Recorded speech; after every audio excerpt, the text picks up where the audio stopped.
Reus i Tarragona ja estava unida per ferrocarril.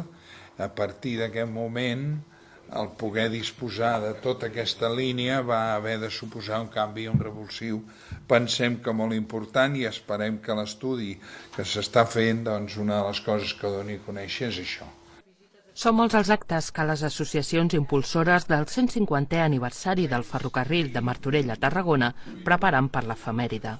Des de la publicació d'un llibre i una exposició itinerant fins a un audiovisual, concurs fotogràfic, conferències, activitats per les escoles, un segell de correus i algunes propostes curioses com una jornada gastronòmica o composicions musicals. De la gent que estigui afeccionada a la música o que siguin d'escoles de músiques, fer un conjunt de peces musicals, una per cada estació.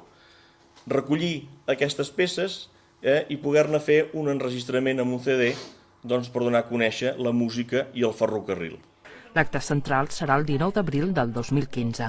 Els organitzadors de l'aniversari demanen la col·laboració de veïns que puguin aportar qualsevol material sobre aquests 150 anys, que sovint estan també plens d'històries personals.